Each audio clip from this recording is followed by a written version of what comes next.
Good afternoon, Cross Timbers. Today is Wednesday, October 26, 2016, and I am Rebecca Hernandez. In campus news, according to the Flash today, Tarleton State University's College of Business Administration, along with Career Services, will host the first ever College of Business Administration Job Fair Tuesday, November 1st. The event will allow students, alumni, and the community an opportunity to network with select businesses in various industries. The job fair begins at 10 a.m. and concludes at 2 p.m. in the College of Business Administration Student Lounge, and it is a come-and-go event with appropriate business attire required. Participants are encouraged to bring their resume and other applicable materials.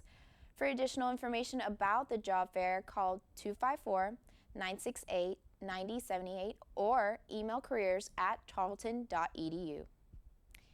In local news, the Stephenville Economic Development Authority, or SEDA, is looking at possibly selling and renovating the Lone Star Arena. The Economic Development Authority will meet Thursday at 11:30 a.m.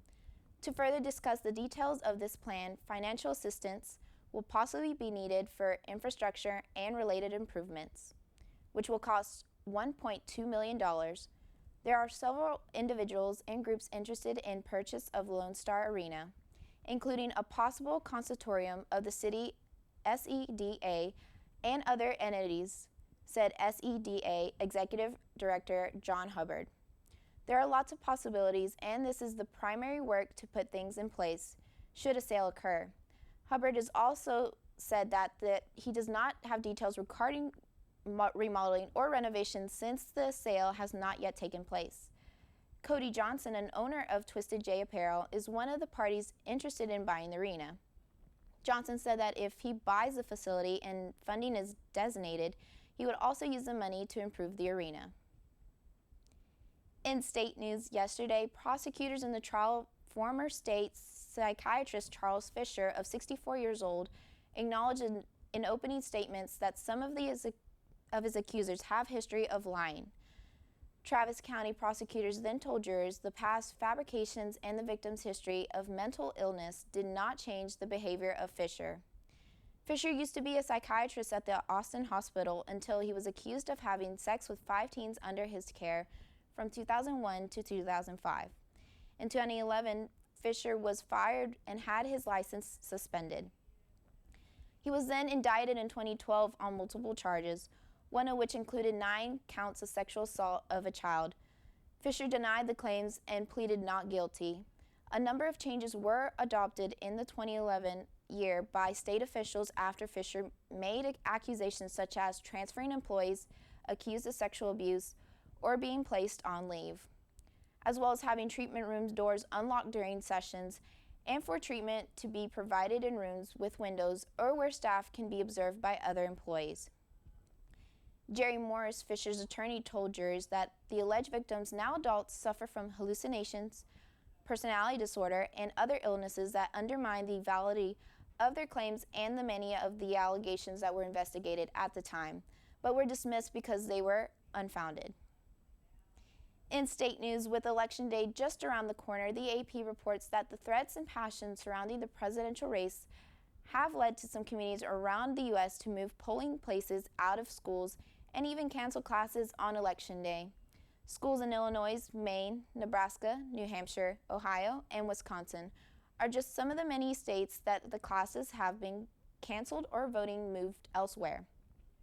School officials are already on the edge because of the shootings and the threats that have been all too common, like the firebombing at the Republican Party office at North Carolina County and the shooting up of another with a BB gun.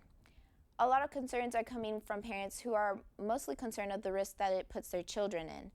Despite the concerns, the National Association of Secretaries of State does not advocate having armed guards or police stationed at the polls because their presence could intimidate the voters. In international news, Mexican prosecutors said Monday that they had found a tunnel in the border city of Tijuana that led toward the United States, and the Attorney General's office says that the passage was equipped with rails apparently used to push drugs through. The tunnel is 3 feet wide and 4 feet tall and was built 23 feet below ground level. prosecutors found over 2 metric tons of marijuana in packages at the house where the tunnel began on the Mexican side. The Attorney General's office did not say whether the tunnel actually reached U.S. soil, but did say the 563-yard-long passage was equipped with ventilation and lighting. For more of national and international news, we turn to the AP News Minute. This is AP News Minute. Republican presidential nominee Donald Trump is heading to Washington, D.C. on Wednesday for the opening of his new hotel. He criticized the Affordable Health Care Act while campaigning in Florida over the past few days. Democratic presidential nominee Hillary Clinton also campaigned in Florida on Tuesday. Her team said Clinton is very concerned with rising insurance premiums associated with health care reform. Hundreds of migrants arrived in a port in Italy on Wednesday. They were rescued off the coast of Libya. And the Cleveland Indians have a one-game lead in the World Series, beating the Chicago Cubs 6-0. Game 2 is Wednesday night in Cleveland. Sandy Kozel, The Associated Press, with AP News Minute.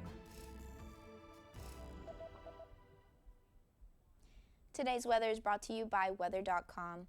Today, expect sunny skies with highs near 84 degrees, and there is a 10% chance of rain and slight winds. Tonight, skies will be clear with lows near 60 degrees. Today's broadcast was produced by Alejandra Aguin, Quinicia Frazier, and Sydney Burns. Make sure to follow Texan News Service on Facebook and Twitter, and visit our website at www.texannews.net. And tune in tomorrow for the latest news from the Tarleton State University campus in Stephenville, Texas.